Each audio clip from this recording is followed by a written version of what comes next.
Bom dia, pessoal, tudo bem? Como vocês estão? Boa segunda-feira, hoje dia 25 de julho de 2022. O mês já está acabando, correria, né? Enfim, a gente vai continuar hoje, né? É a nossa parte 4, eu acho, do livro. Nova Ordem Mundial, o antigo plano das sociedades secretas, tá? Curtinho, mas esse livro é muito, muito bom, deixa muito claro tudo. Se você não assistiu as primeiras, vamos dizer, primeiros episódios, né? Então assista, volta lá, né? Pega do começo, vale a pena demais. Claro que eu vou lembrar vocês sempre, né, dos meus livros, onde muito disso eu já coloquei aqui, tá? De uma forma com emoção, muito mastigadinho, sintetizado, para todo mundo entender, para você dar de presente para quem você quiser. Todos os roteiros de cinema que eu escrevi e transformei em quadrinhos adultos com grandes artistas, ajuda de grandes, né, desenhistas, coloristas. Então a gente tem a trilogia do Aurora, Caos e Ômega, tá? Temos o Knock Me Out, que tem trilha sonora, inclusive, tem aqui tem um QR Code que você ouve lá no Spotify, você vai acompanhando, quando você vai lendo, você vai ouvindo as músicas, dá a sensação de você estar vendo um filme mesmo. Essa é uma aventura que se passa no mundo do MMA, com heróis de verdade. Então, se você gostou de Top Gun, gosta de Cobra Kai, enfim, homenagem aos filmes dos anos 80, né? Rock, Karate Kid, demais. Um outro dia que ganhou o prêmio do Ministério da Cultura sobre todas as armadilhas que hoje em dia tentam pegar o jovem, né? Então, droga, sexo, política, lacração, tá? Muito, muito bom. E Comunhão, aqui o bicho pega, aqui é uma ação ininterrupta sobre como encarar o mal face a face e não esmorecer, mas sobreviver, vencer o mal com o bem, tá bom? Então, não percam, pessoal, material de primeiríssima qualidade, tá? Todos com mais de 100 páginas, super recheados, que você adquire diretamente comigo. Bom, estou no Shadowban do Instagram, né? Então você vai ter que realmente digitar meu nome ali, procurar. Eu deixo aqui na caixa de descrição. Se você quiser entrar em contato pelo direct do Instagram. Então pode ser pelo Instagram, pode ser também pela página do Aurora HQ no Facebook. O link está aqui embaixo também na caixa de descrição. E pelo e-mail, né? Tá? ffolgose número 1 @gmail.com, facinho. Você manda uma mensagem também se você não usar redes sociais e me encontra lá. Só mandar uma mensagem, eu explico como você recebe na sua casa, com uma dedicatória, tá? Para quem você quiser dar ou para você mesmo. Qualquer estado do Brasil, outros países também. Não é pela Amazon, pessoal, é diretamente comigo, tá bom? Então é isso, entre em contato, vai ser um prazer enviar para vocês. Claro que lembro também que aqui tem os links das plataformas Odyssey e o Rumble, onde eu tenho postado os vídeos que eu faço daqueles apanhados das notícias das últimas semanas, com coisas que você não vai ver em lugar nenhum, tá? Principalmente a parte de ciência, de tecnologia. Semana passada eu subi um vídeo novo, então assista, pessoal, muita coisa importante lá. E também o link do Subscribestar, que está aqui embaixo, que é a plataforma onde você pode se tornar apoiador do canal. Se você gosta do canal, se você quer se tornar um apoiador, você pode fazer sendo membro lá do Subscribestar, tá? Eu agradeço, eu já aproveito para agradecer demais todo mundo do Subscribestar. Vamos lá, pessoal, vamos começar então, vamos retomar aqui aonde a gente parou. Vamos começar, né? Vamos continuar.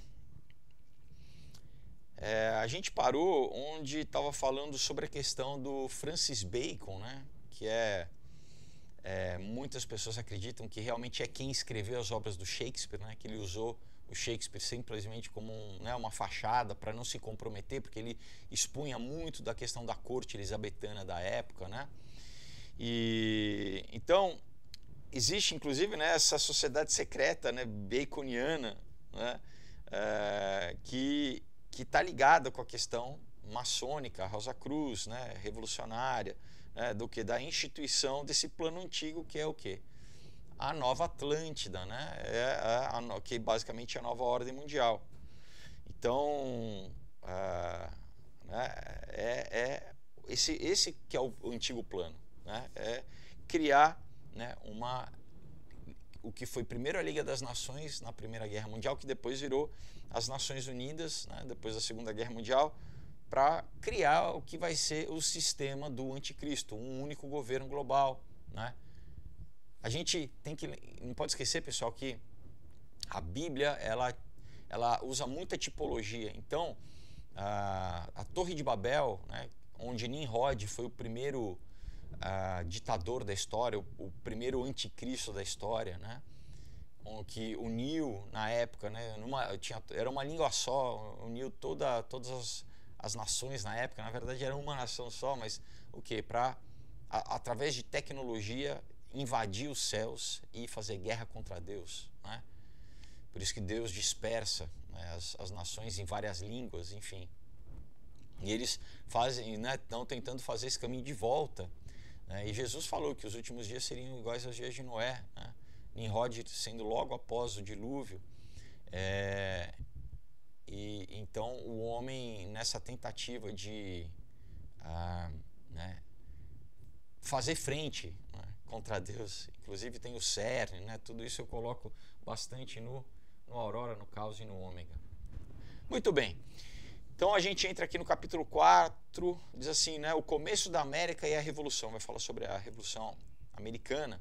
Na verdade é o padrão, né, de todas essas revoluções modernas a partir da Revolução Francesa, né? Revolução Francesa, Revolução Americana, depois a Revolução Russa, né? Como diria o Saul Alinsky, né? Eles sempre veem o primeiro revolucionário da história, que é, segundo Saul Alinsky, Lúcifer, né? Ele dedica o livro dele, Regras para Radicais, a Lúcifer. Então, a gente continua aqui, olha. Apesar das sociedades secretas serem bem organizadas e fundadas, né, no começo da América, uma força formidável surgiu para se opor às sociedades secretas e de forma, né, silenciosa, desafiar o controle deles no desenvolvimento da nação americana, né, que para eles o plano sempre foi fazer dos Estados Unidos a nova Atlântida, né? Então essa força foi o zelo espiritual dos cristãos, dos colonos cristãos, né, que eram os tal dos pilgrims, né, os peregrinos.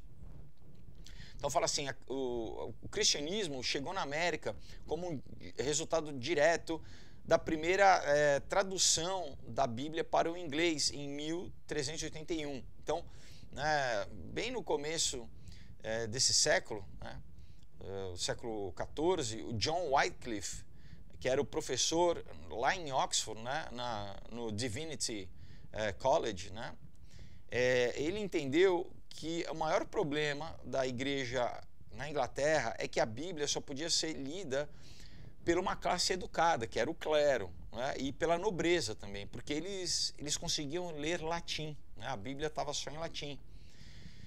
Então, apesar do homem médio, né, vamos dizer assim, do camponês ali, ele, em média, ser analfabeto, o Wycliffe ele decidiu que deveria existir uma Bíblia em inglês, ela tinha que estar disponível, né? E assim, inclusive, ia ser uma forma de estimular com que as pessoas aprendessem a ler e escrever, estimular a alfabetização. Então, olha que importante, né, pessoal? Então, o Wycliffe ele traduziu o texto do latim e ele organizou, né, um grupo chamado a Ordem dos Pregadores Pobres, ou dos Pregadores Humildes, né? A tradução exata é pobres, né? Então ele começou a distribuir essa nova Bíblia através da Inglaterra para todo mundo que conseguisse ler. Então, pelo primeiro tempo, era possível para que o homem comum, né, o cidadão comum, soubesse o que a Bíblia dizia de verdade, né, sem precisar ter um mediador através da classe, né, da nobreza ou do clero. Então, de repente, né, os camponeses, eles começaram a ouvir, né, os pregadores, mesmo aqueles que não eram, por quê? Porque você começou a ter pregadores, você começou a ter pessoas que liam a Bíblia, né, o Espírito Santo começou a tocar no coração delas, para eles começarem a o quê? Aí nas praças, né, naquela época, nos pequenos vilarejos, a ler a Bíblia.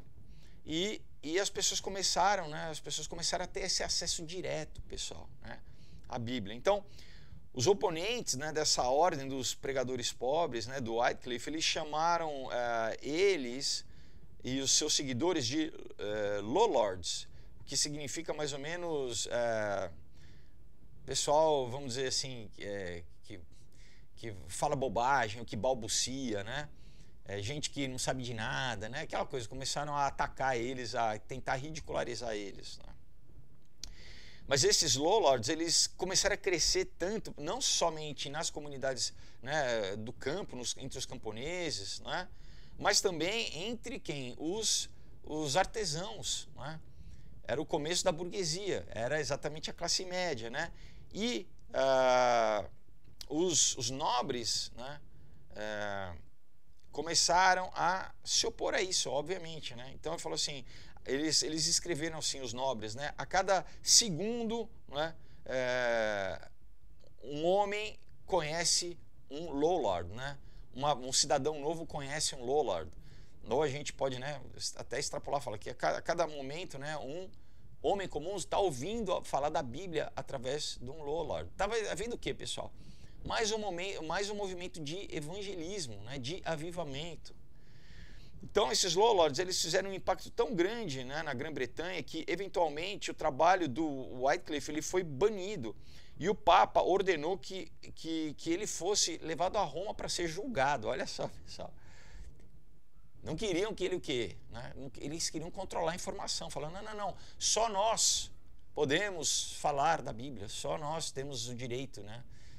Então, apesar do Wycliffe ele morrer em 1384, de um ataque, antes dele ser, né, enviado para Roma, o movimento dessa lowlordy, né, esse movimento, ele continuou a crescer. Então, em 1425, 41 anos depois da morte, né, do Wycliffe, a igreja católica estava tão irada, né, com o Wycliffe, que eles ordenaram com que os ossos deles, do Wycliffe, fossem exumados e fossem queimados junto com 200 livros que ele escreveu. Olha isso, pessoal. Dissecraram o túmulo dele, né? Mandaram tirar os restos mortais para queimar junto com os livros, tá? 100 anos depois disso, né? Então, 1500 e pouco, né? O acadêmico William Tyndale, ele decidiu traduzir a Bíblia do original grego em versões em inglês. Então, o Wycliffe ele tinha feito uma tradução da tradução, né? Então, do latim. E o Tyndale, ele foi no grego original, tá? Então, não usou a Bíblia em latim. Então, vamos dizer, uma fonte mais direta, né, de tradução. E nesse período já a língua inglesa tinha passado por uma grande mudança, né, mudanças dramáticas, assim, nesses 150 anos, desde a primeira tradução, né, do Wycliffe. Então, vamos dizer, era uma versão nova, mais atualizada, mais fácil, né, de ser usada. Então, o Tyndale, ele terminou o Novo Testamento, mas ele foi impedido de publicar ela na Inglaterra. Então, ele teve que ir para a Alemanha, tá? Onde ela foi impressa no ano de 1525. Mas só em 1536, tá, que ele conseguiu terminar o Velho Testamento, a tradução do Velho Testamento. Mas antes de que ele pudesse né, imprimir e distribuir, ele foi queimado, pessoal, né? Ele foi queimado como na Bélgica, tá? Como um herético, por ordem do Henrique VIII. Olha, pessoal, de novo, a tentativa do controle do Estado de calar a boca, né, de controlar a palavra de Deus. Então não é só agora, né, pessoal? Não é só agora que a gente vê, e não é só depois do comunismo. Então já tinha há bastante tempo, né, o clero e a nobreza, né, a aristocracia, tentando tirar do acesso das pessoas a palavra de Deus. Por quê? Porque, pessoal, quando você lê a Bíblia, você ganha um senso de identidade, né? Ela estimula o teu entendimento que você é um ser criado à imagem e semelhança de Deus, né? Que você não é um animal, não é só um escravo, né? Te dá uma identidade. Jesus fala, agora eu não os chamo mais de escravo, mais de amigos, né? Na verdade, a palavra é servo, né? Mas o original no grego é escravo. Então ele está falando, não, você é um amigo de Deus, né? Então, um ano depois disso, né, do Tyndale ter sido queimado, né, na fogueira, então, em 1537, o rei King, né? O rei Harry, ele rompeu com a Igreja Católica, né? Porque ele, na verdade, ele queria se divorciar. Então, por isso ele criou a Igreja Anglicana, né? E aí autorizou a venda e a leitura da Bíblia do Tyndale. Olha que interessante, o cara mata o Tyndale, depois, por uma jogada política, né, para ele poder casar, ele rompe com Roma, né, e aí tem uma Bíblia em inglês disponível. Tá? Então ele fala, vamos usar a Bíblia do Tyndale. Tudo bem, eu matei ele há pouco tempo, mas vamos passar a usar a Bíblia do Tyndale. Né? E aí ele autorizou... desculpa. E aí, né, em 1537, pela primeira vez na história da Inglaterra, na história britânica, né, ter uma Bíblia e poder ler a Bíblia era legal, era permitido pelo homem comum. Olha que interessante, pessoal. Antes disso, era proibido para um homem comum ter uma Bíblia. Tá?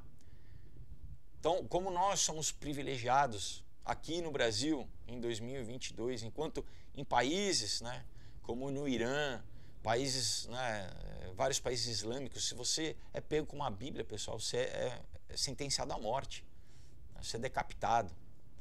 Ou na China, né, bom, podem sumir com você, né, podem extrair os órgãos, eles fazem muita extração de órgão ilegal, ou quando só te mandam, se você só vai para um campo de concentração, que eles chamam de reeducação, você está com sorte, senão, né, provavelmente você vai ser usado como doador ilegal de órgãos, né? Sumir no sistema, ninguém sabe, ninguém viu. Enfim, aí em 1604, o rei Tiago, né, o primeiro na Inglaterra, ele decide que ele precisa ter a sua própria tradução da Bíblia e ele autoriza 50 acadêmicos, né, eruditos, fazer essa tradução. E, obviamente, que eles usaram muito da versão do Tyndale. Então, é aí que a gente tem a King James Bible, né? James em inglês é Tiago. Né? Então, a Bíblia que a gente fala aqui no Brasil, King James, né? Essa tradução, ela aparece pela primeira vez em 1611. Tá?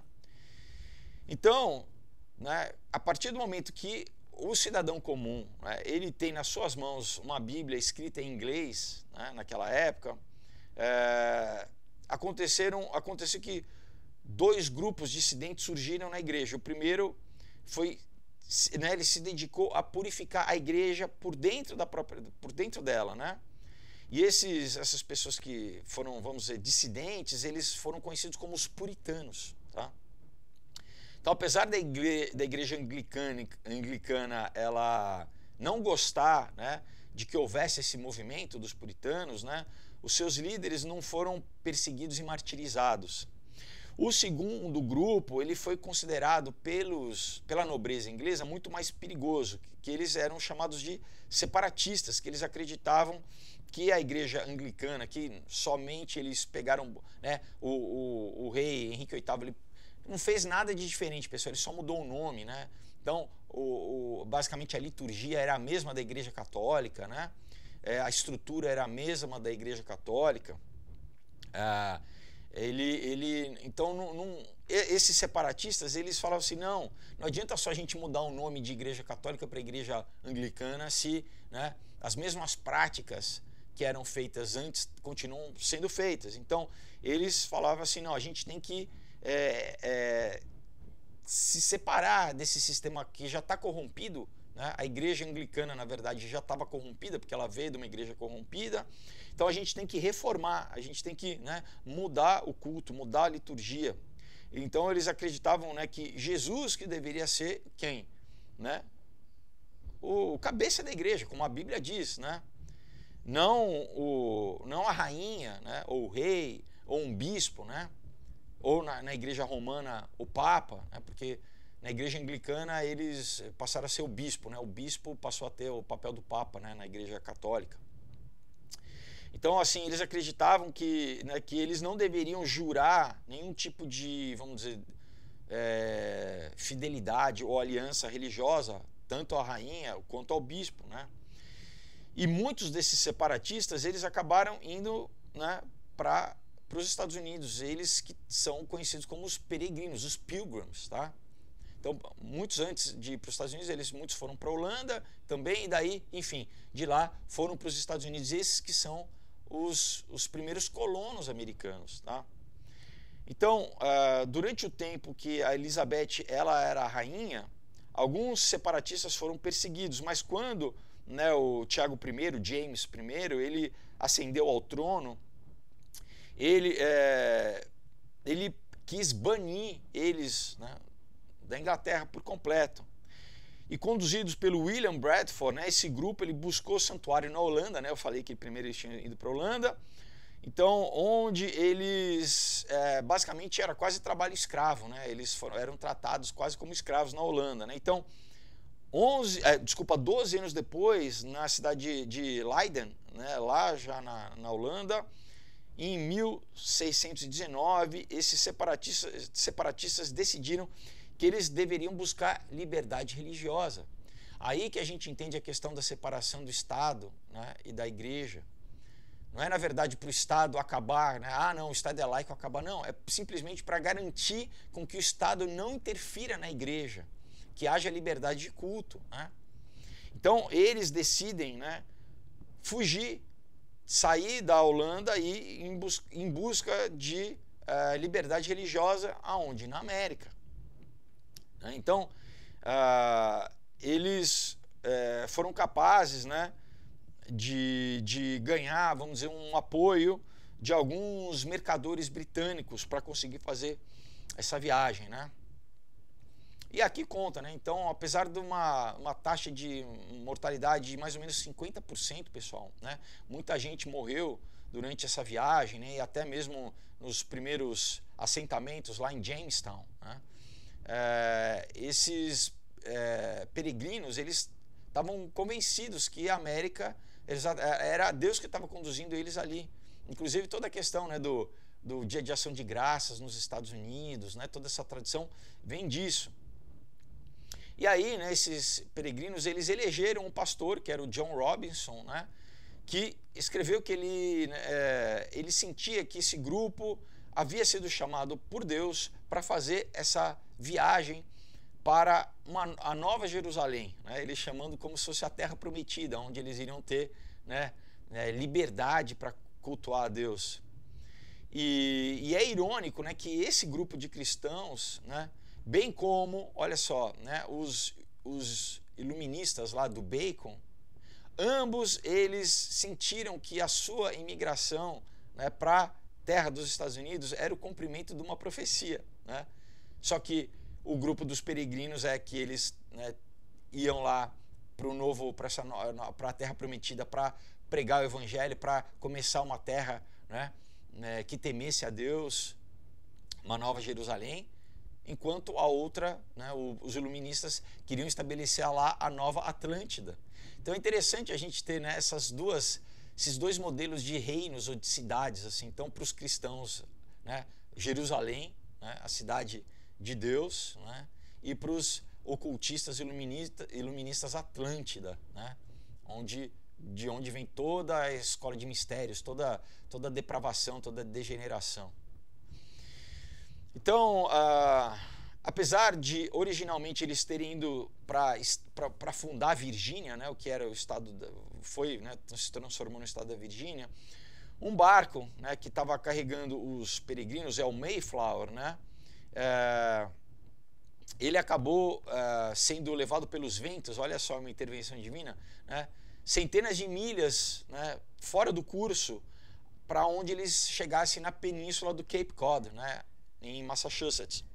Então, em dezembro de 1620, né, depois com que a maré, né, e os ventos permitissem com que eles chegassem ali, esse grupo sentiu, eles sentiram que Providence, em inglês, né, que era a providência divina que tinha levado eles até aquele lugar.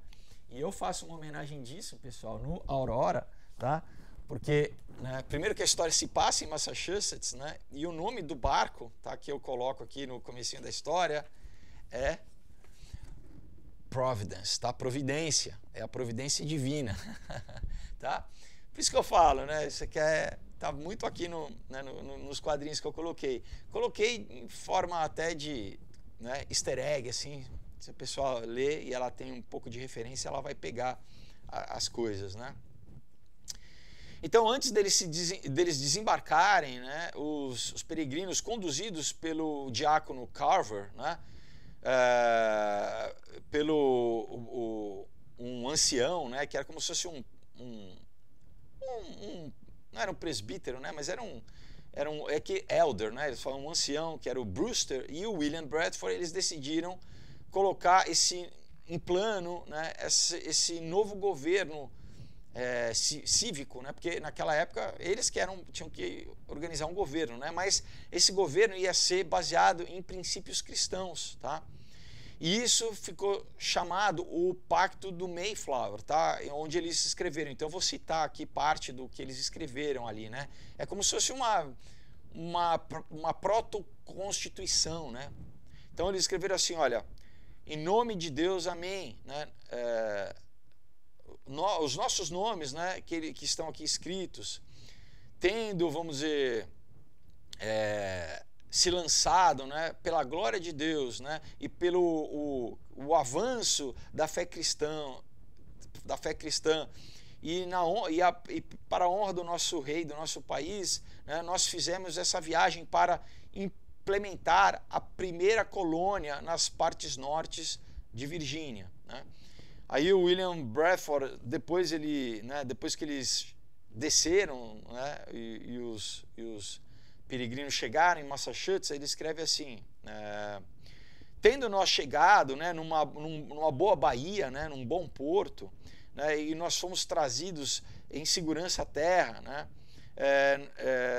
nós ajoelhamos nós ajoelhamos e glorificamos ao Deus dos céus, né, abençoamos o Deus dos céus que nos trouxe, né, através de um oceano vasto e furioso, né?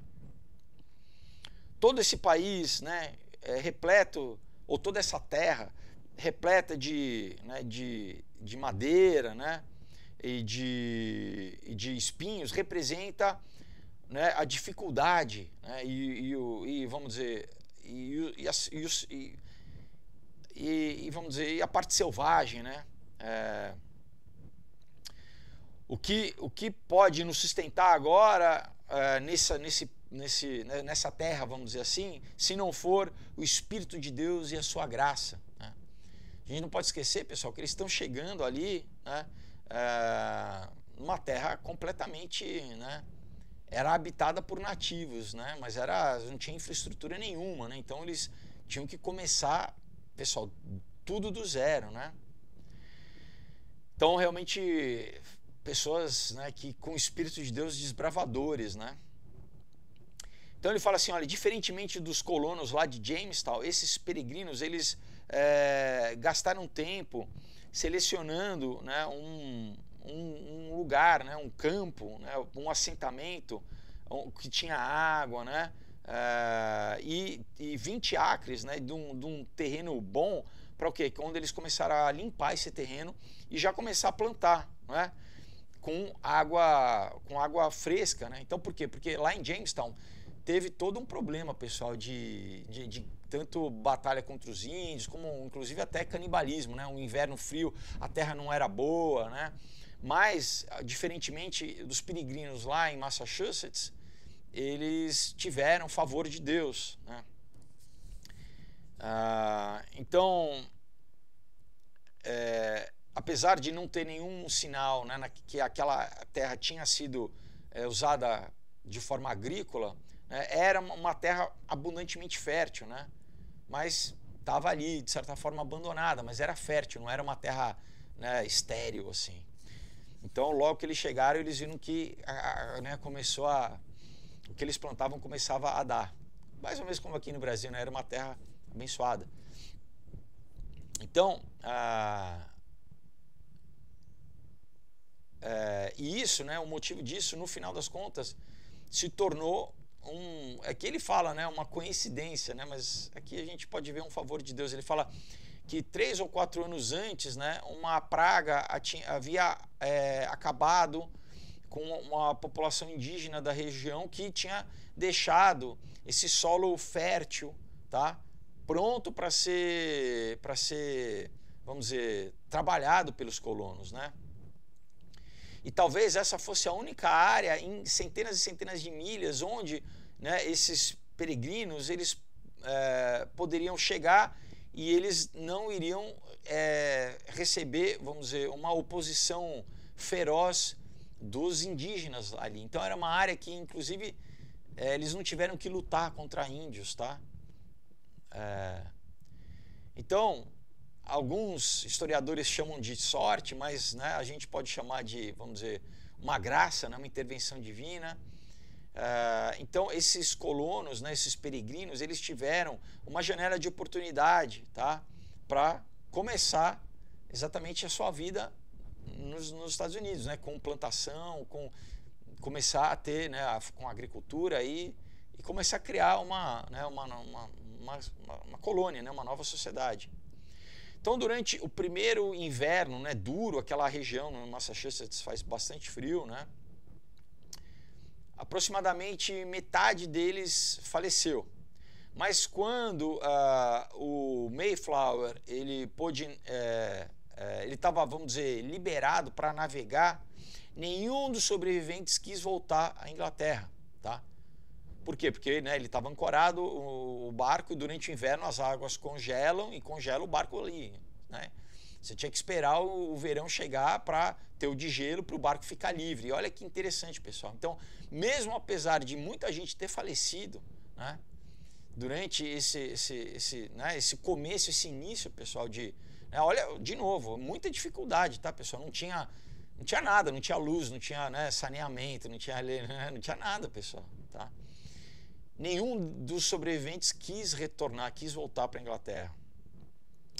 Então, por motivo da morte, né, dos outros líderes, o William Bradford, que na época só tinha 30 anos, pessoal, olha a maturidade, né, o cara com 30 anos, né, a diferença dessas gerações, né, dessas gerações que realmente lutavam, né, por isso que eles estão, o quê? Estão infantilizando as novas gerações, né, para quê? Para fazer homens fracos, né, homens e mulheres fracas, né. Ele foi eleito o governador da colônia, tá? O William Bradford. E daí o Bradford ele entendeu que esse sistema, olha só, pessoal, que interessante, esse sistema de comunidade comum, vamos dizer assim, né, que foi introduzido pelos mercadores de Londres, tá? Não estava funcionando. Então, basicamente, eles estavam vivendo num esquema comunista, né, de todo mundo produz e todo mundo, né, faz. Então, né, isso não está funcionando. Então, ele começou a implementar o quê? Um sistema capitalista, de que cada colono tinha a sua parte de terra, ele plantava, né, e ele fazia troca. Então, já começou a ter pequenas lojas, pessoal. E isso incentivava, né, a cada pequeno produtor a ter a sua produção e trabalhar e se esforçar na sua produção. E a coisa começou a virar, a coisa começou a dar certo. Tá?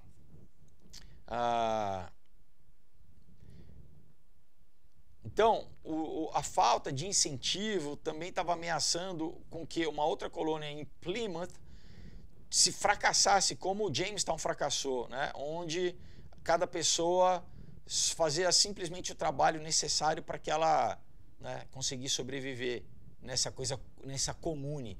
E esse, pessoal, é o centro do comunismo. Olha que interessante mesmo, né?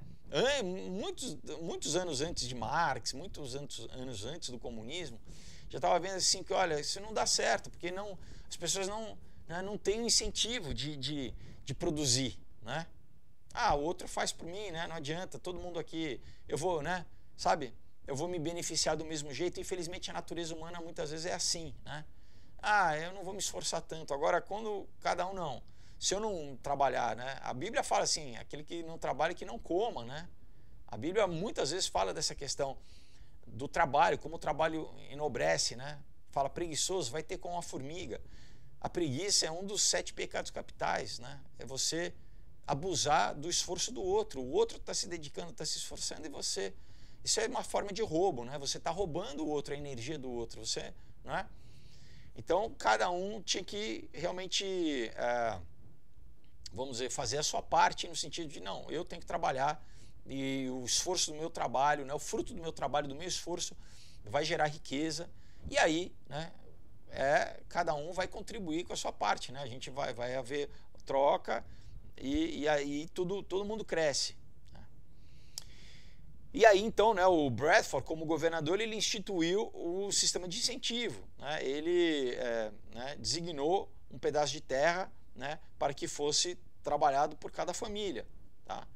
E a partir disso, então, essa pequena comunidade nunca mais teve fome, pessoal. Nunca mais, né, houve escassez, tá? E o Bradford disse, entre aspas, né, isso é muito bom para o sucesso, né? Isso fez com que todas as mãos fossem produtivas, se tornassem produtivas, né? Então, né, e a partir desse momento, então, não teve mais fome lá em Plymouth, né? Mais tarde, né, o Bradford, ele escreveu, né, nos seus escritos, ele escreveu contra esse sistema comunal, que da onde vem comunismo, né, desse sistema comunista, que já era o que, vamos dizer, promovido, né, defendido por Platão.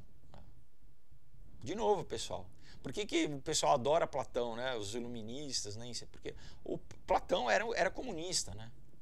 Platão, de novo, era um sistema que você pega o manifesto comunista do Marx, Platão já falava muita coisa, que o quê? Tem que ser governado pela elite, pelos príncipes filósofos, né? O povo, né, tem que ser, é só escravo, o Estado tem que dominar sobre a família, tem que educar os filhos, não são os pais. Né?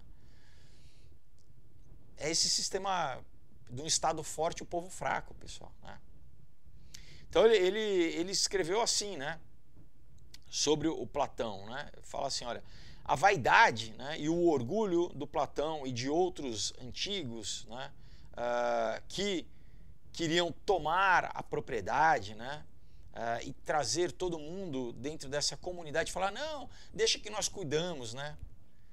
De novo, é uma elite se apropriando da produção e da produção do trabalho de cada cidadão, né? É o que? É basicamente manter né, escravos, tá? Que isso iria fazer com que, né, o povo ficasse feliz e o povo florescesse, né? Mas, né, ele fala, né, a gente viu que isso semeia muita confusão e descontentamento, tá? E isso retarda, na verdade, o desenvolvimento, né, do conforto real, né, daquilo que se torna benefício, que é o quê? Que é o cidadão ter o fruto do seu próprio trabalho, né, você produzir e você ter o lucro do seu trabalho, né, e você ter a liberdade de gastar como você quiser. O que o Fórum Econômico Mundial está querendo implementar agora, pessoal? Você não vai ter nada e você vai ser feliz. Você não vai produzir nada, você vai ficar jogando videogame e se drogando, né, segundo o Yuval Harari, Yuval Harari, né? Tudo vai ser automatizado. Se tudo é automatizado, eu não tenho trabalho. Se eu não tenho trabalho, eu não tenho propósito, pessoal, né? O ser humano se deprime. O ser humano, né, faz o quê? Ah, não, você vai gastar sua vida com hedonismo, né? Se drogando, né, no metaverso. Até se suicidar, né, basicamente. Bom, as primeiras 2 colônias da América foram exemplos excelentes de 2 sistemas rivais. Então, um baseado no conceito, né, dessa propriedade privada, individual, né, que é, vamos dizer, incentivada pelo trabalho, né, e pelo que você vai, pelo incentivo de você trabalhar e lucrar, e a outra baseada nessa teoria comunal do Platão e do Francis Bacon, que é a mesma coisa, né? Então, em 10 anos, pessoal, né, você tem, né, ali o registro, tá, de como houve fartura em Plymouth, né,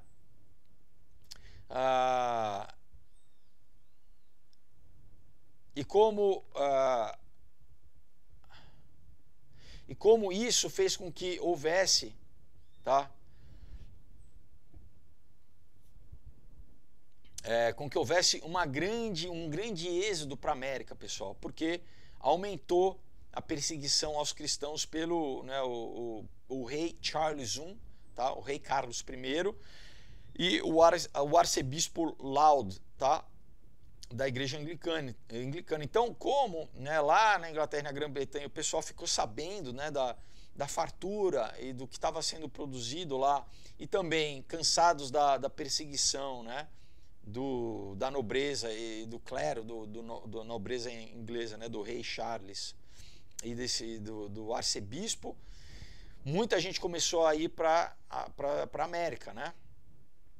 Então, diferente dos Pilgrims, que eram, vamos dizer, os separatistas, que eles não tiveram que fugir, não tinham dinheiro, nada disso, os puritanos, né, que foram, vamos dizer, a segunda onda dessa migratória para os Estados Unidos, eles já representavam, né, algumas famílias que tinham posses na Inglaterra, né, famílias que já eram, vamos dizer, bem-sucedidas, né? Eles tinham, vamos dizer, uma riqueza considerável.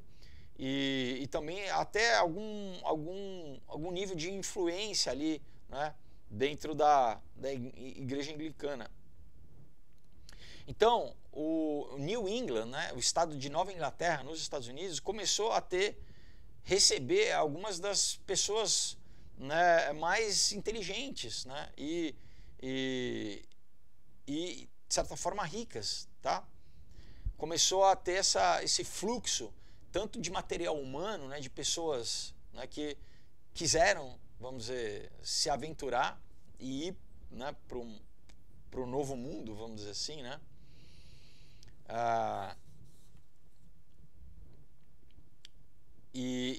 Aqui é estimado, né, que aproximadamente a perseguição aos puritanos continuou por outros 12 anos, tá? E 1/4 de toda a riqueza da Grã-Bretanha foi para as colônias da Nova Inglaterra por causa dessa perseguição, tá? Então esses puritanos, né?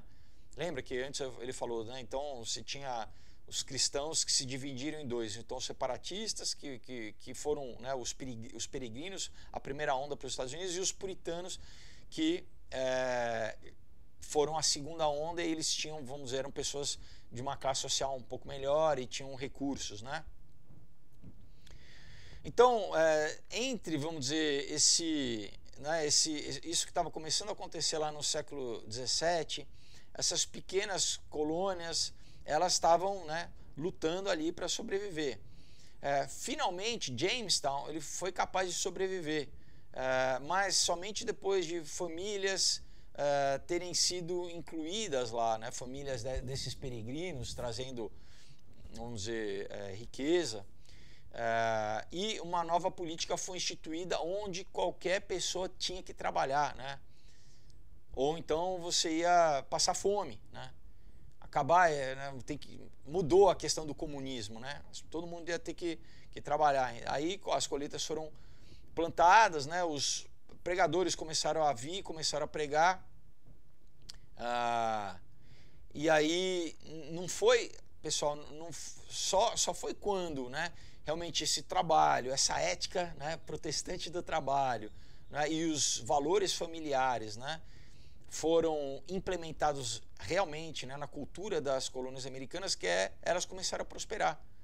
E aí não ficou só aquela coisa, né, de cada inverno, de repente todo mundo pode morrer, pode passar fome, né? Começou realmente a ter uma sociedade que estava, né, prosperando, produzindo, prosperando e crescendo. Então, vamos dizer, no começo do século XVII, né,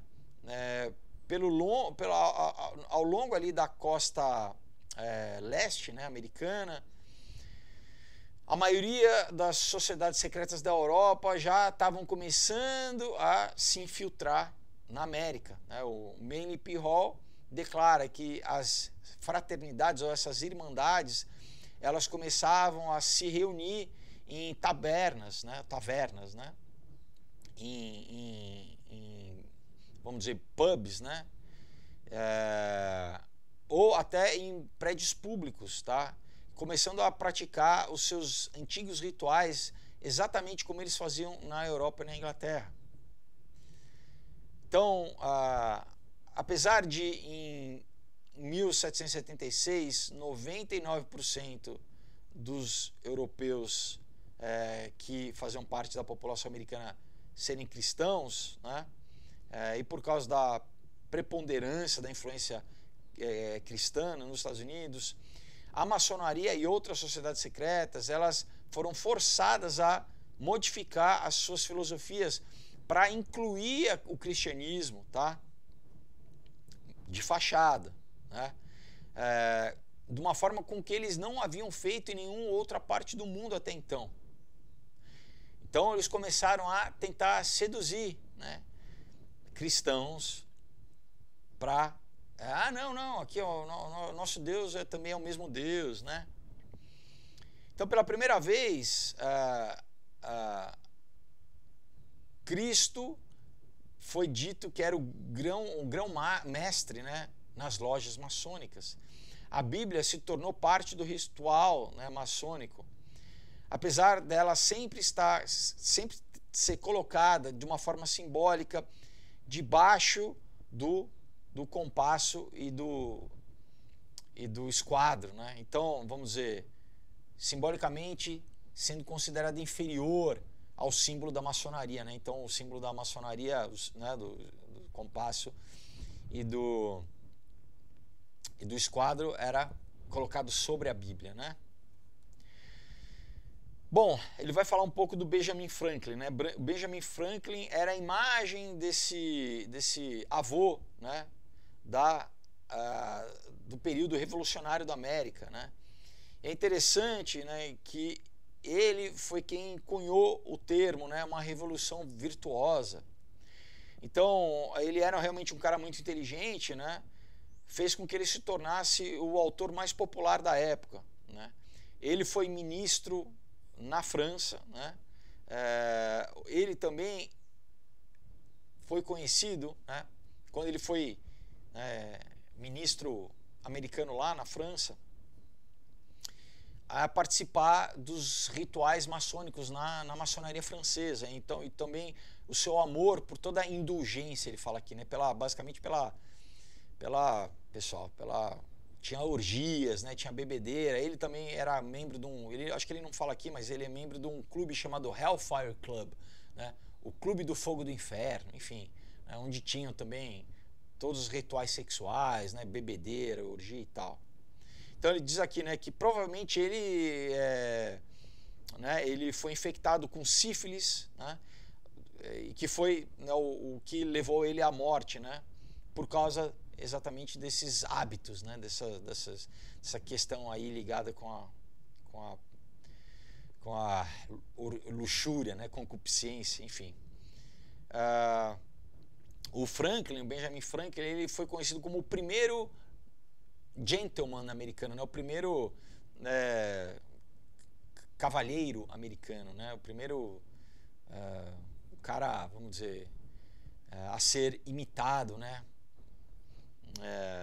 E ele tinha muita influência na política das colônias, tá? Mas de acordo com Melvin P. Hall, né, o autor maçônico, o historiador maçônico Melvin P. Hall, coloca entre aspas, né, a fonte do poder do Benjamin Franklin estava baseada nas sociedades secretas que ele pertencia e que tinham apontado ele para as posições de poder, né, e que tinham apontado ele como porta-voz. Tá? Então, o Benjamin Franklin se tornou maçom em 1731, na idade de 35 anos, e quando ele tinha... quando ele tinha 25 anos, tá?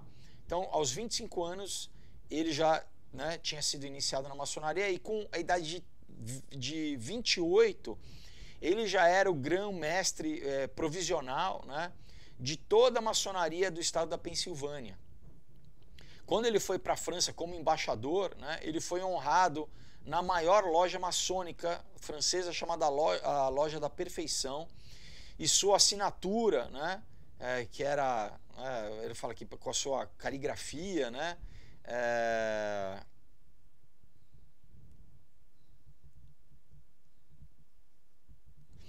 tá aqui, ele fala assim, e a assinatura do Benjamin Franklin lá na loja maçônica na França, ela está num lugar mais alto, pessoal, do que o Marquês de Lafayette.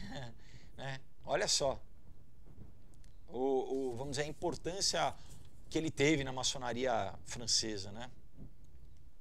Ele também foi introduzido na loja francesa das 9 musas, tá? E ele se tornou o mestre, o grão-mestre dessa loja maçônica. De acordo com o pesquisador o Paul A. Fisher, tá? Nesse momento que o Benjamin Franklin, vamos dizer, uma propaganda eficiente e planejada, tá? Ele consegue garantir o apoio francês para a Revolução Americana. Então, de novo, né, uma revolução conduzida por maçons. Tá? Até mais importante do que isso, né, o Benjamin Franklin se tornou o pai, né, da Revolução Virtuosa, dessa teoria que foi responsável por espalhar a ideia ao longo da Europa. Tá?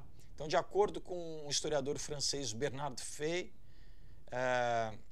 nessa época que o termo revolução, tá, que sempre tinha sido visto até então de uma forma negativa, ela começou a ser, né, uma palavra de ordem, né, de ser vista positivamente, né, para a sociedade. Aí a Nesta Webster, ela descreve a atmosfera dessa época, nesse período. Diz assim, então, que o povo ele nunca havia querido, né, a população nunca quis, né, vamos dizer, acabar com a monarquia, né? Eles amavam os reis, né? Mas durante a Revolução Francesa, o único movimento popular e espontâneo foi, vamos dizer, esse levante dos camponeses, chamado La Vendée, né? Em defesa do Luís XVI. Tá? Na Inglaterra, eles tinham, vamos dizer, sempre se juntado para apoiar a realeza. Então, foi a propagação dessa teoria revolucionária do Franklin que fez com que as revoluções fossem aceitas como uma parte natural da evolução humana ou da evolução da sociedade humana. Tá? Por quê? Porque assim, primeiro a gente ataca o governo, né? A gente sempre teve essa coisa da monarquia, pessoal. Os reis, eles tinham que ser instituídos, né, por Deus, né? O conceito do reinado era divino. Tá? Então, se a gente acaba com esse conceito do representante do governo que está debaixo da autoridade divina, a gente vai criar um Estado humanista, onde, né, você não tem Deus ali, né, instituindo o governo. Então, primeiro a gente seculariza o governo para depois o quê? Atacar a igreja. Tá? Essa é a ideia do processo revolucionário. Né? Aí ele fala sobre o George Washington. Né? Então, o George Washington, que viveu de 1732 a 1799, ele foi um grande apoiador da maçonaria americana. Né? Apesar dele, vamos dizer, iniciar nos primeiros graus na loja de Fredericksburg, né, em Virgínia, em 4 de novembro de 1752, com 20 anos, tá? Ele não era muito frequente, né, nas reuniões, né, da loja. Mesmo assim, ele publicamente apoiava a maçonaria, ele apoiou durante toda a sua vida. Né? Quando ele escreveu em 22 de agosto de 1790 para a loja maçônica Rei Davi, né, na cidade de Newport, em Rhode Island, ele escreveu o seguinte: sendo persuadido por uma aplicação justa dos princípios nos quais a maçonaria é fundada, ela tem que promover virtude e prosperidade pública. Eu serei sempre, né, feliz em avançar os interesses dessa sociedade, né, e de ser considerado por ela um irmão, né, merecedor. vamos dizer assim. Então, apesar dos maçons sempre fazerem, né, muito, né, sempre se gabarem, vamos dizer, da afiliação do Washington, tá?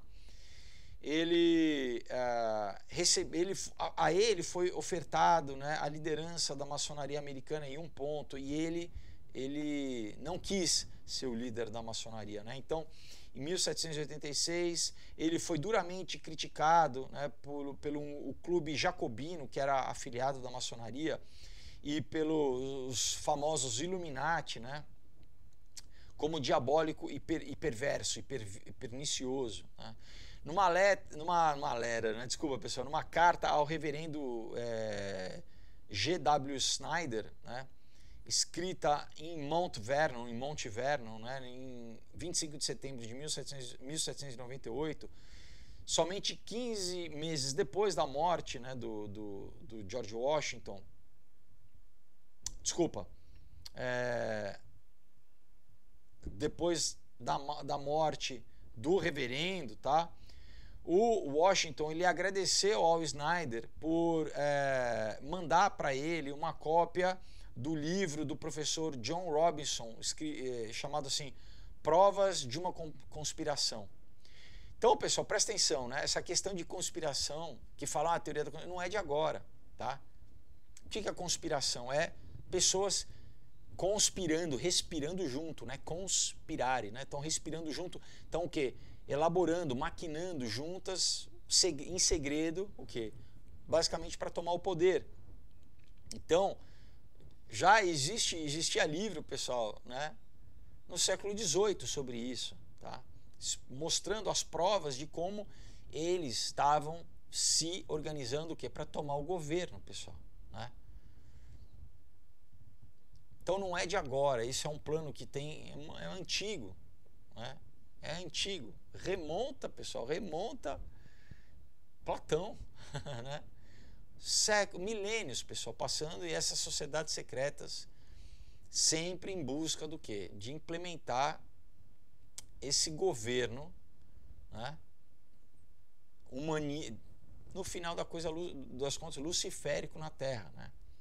Então diz assim, né, o livro: eu ouvi muito sobre os planos perigosos e nefários, né, e as doutrinas da Illuminati, mas eu nunca vi, né, esse livro até que fosse, né, apresentado para mim, até que, né, você tivesse me enviado. Eu tenho que fazer uma correção que você fez aqui, né? A minha presidência sobre... Desculpa, pessoal. A minha presidência sobre as lojas inglesas nesse país. O fato é que eu nunca presidi sobre nenhuma, nem estive nelas mais do que uma ou duas vezes nos últimos 30 anos. Isso George Washington, né, escrevendo. Mas Washington defendeu a maçonaria americana, dizendo que, em sua opinião, nenhuma das lojas americanas tinham sido contaminadas pelos princípios descritos da sociedade Illuminati. Tá? Então, de novo, né, pessoal, essa briga interna entre sociedades secretas, né? Eu já contei várias vezes aqui como o Adam Weishaupt, lá em Frankfurt, na Alemanha, o plano dele, quando foi o governo, né, lá da Bavária decretou o movimento Illuminati como banido, né, proscrito, eles se infiltraram dentro da maçonaria, né? Então, basicamente, se tornou uma sociedade secreta dentro da sociedade secreta. E quando eu li para vocês o livro lá do Estabelecimento Secreto da América, quando o Russell lá funda a Yale, a Universidade de Yale, ele exatamente foi formado lá na Alemanha. Ele trouxe, basicamente, o modelo do Illuminati para os Estados Unidos, né? Né, a partir de então, né, tem, vamos dizer, eleito presidentes, vários presidentes americanos são Skull and Bones, né? Falo disso aqui também, não, né? Mostra um pouco no Ômega, falo bastante disso aí. Então, a maçonaria americana, né, ela, vamos dizer, tentava colocar uma distinção entre a maçonaria americana e a maçonaria britânica, por exemplo, né? Da qual a versão americana surgiu, né? E também da versão, o que eles chamam continental, ou que seja, da versão europeia, né? Porque a Inglaterra é uma ilha, né? Não está ligado ao continente, então, ao que é a maçonaria francesa, principalmente, né? Então ele fala assim, até mesmo, né, um crítico, né, a crítica da maçonaria historiadora, né, Nesta Webster, ela reconhece essas diferenças, dizendo assim, né, eu sempre diferenciei claramente entre a maçonaria inglesa e a maçonaria continental, mostrando que a maçonaria inglesa, ela, vamos dizer, ela é mais honrada, né? Ela não tem umas doutrinas tão subversivas, né?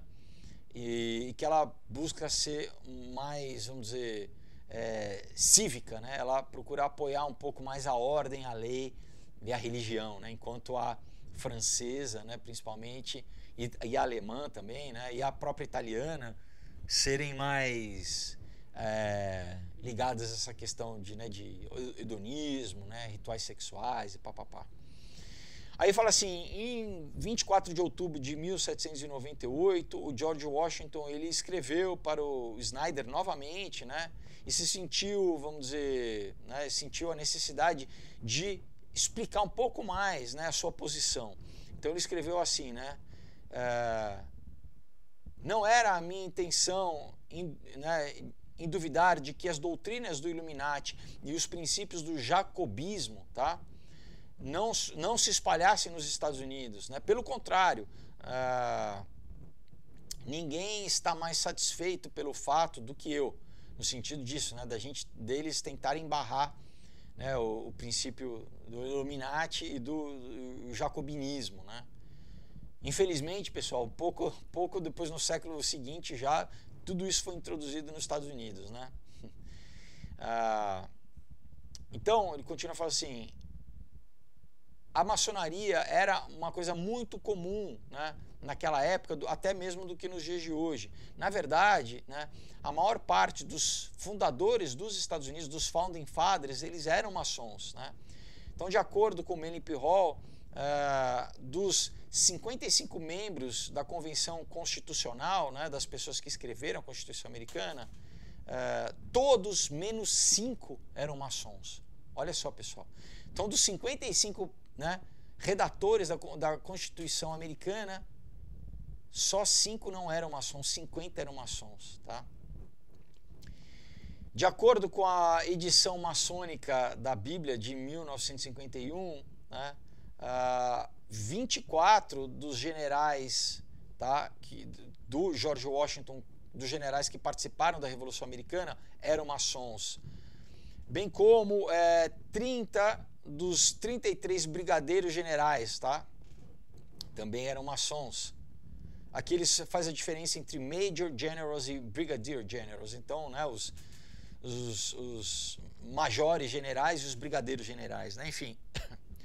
Então fala assim, desses 56 assinantes da Declaração da Independência, 53 eram mestres maçons. De acordo com a publicação maçônica A Nova Era, tá? Olha só, né, pessoal, A Nova Era. Foram os maçons que trouxeram a guerra e foram os generais maçons que conduziram a guerra até, vamos dizer, a sua conclusão bem-sucedida, né, de fazer a independência americana. Então ele fala assim, na verdade, a famoso Tea Party, né, em Boston, né, esse partido do chá, né, lá em Boston, que, vamos dizer, foi o início, foi o estopim da Revolução Americana, na verdade, ele começou como uma loja maçônica. Tá? Então, ele fala assim, o que isso significa? Ele fala assim, isso significa que a maioria dos fundadores dos Estados Unidos faziam parte de uma grande conspiração? Fala, não. Né? Ele fala, o segredo, né, dessas lojas maçônicas era uma forma perfeita de encobrir as atividades revolucionárias. Então ele fala, alguns desses homens, né, se todos sabiam realmente qual que era o plano que alguns líderes maçons sabiam. Então é aquela história, né, pessoal, de gente que está na maçonaria sem saber exatamente qual que é o plano da maçonaria. Então é isso que ele está fazendo, essa diferenciação aqui, né? Sim, as lojas maçônicas eram usadas, vamos dizer, como lugares, né, para eles se encontrarem e definirem os planos para a Revolução Americana, porque na própria natureza, né, dessas lojas havia segredo, já era, né, tinha coisa de aperto de mão, então era um lugar seguro deles poderem planejar a Revolução Americana. Mas assim, ele fala que nem todos, né, grande parte, vamos dizer assim, não sabia a parte oculta, né, da maçonaria, tá? Como até hoje, né, pessoal? Muitos maçons, inclusive o próprio Albert Pike, né, como eu toda hora já cito aqui para vocês, no livro Morais e Dogmas, ele fala, propositalmente a gente engana os maçons, né, nos graus mais baixos. Eles só vão sabendo realmente do que se trata a maçonaria quando, né, e você só vai saber no fim quando você chega no grau 33, né? Então ele continua falando assim, a maioria deles achava que eles estavam simplesmente envolvidos, né, na causa para ter independência do rei tirano inglês, né, para não estar subjugado à coroa britânica tirana, né? Então a maçonaria, para a maioria deles, né, e para grande parte dos membros até hoje, era somente uma organização fraternal promovendo, né, capacidades sociais, né, assim, vamos dizer, desenvolvimento de liderança, né, aquelas coisas quase que coach, né, assim, e também provendo, vamos dizer, um networking para os seus membros, né. Como até hoje, né, muita gente fala, ah, não, então, né, o maçom, eles se ajudam, né, eles são bem-sucedidos, então, né, se eu fizer parte desse grupo, eu vou, vamos dizer, vou ter negócios vão acontecer. Basicamente acha que é só questão de networking, né? Então a maioria eram até cristãos bem intencionados, né? Mas hoje em dia eu falo, né, para cristão, você não tem que, né, não se envolva na maçonaria, tá? Então ele continua assim, a maçonaria na América, né,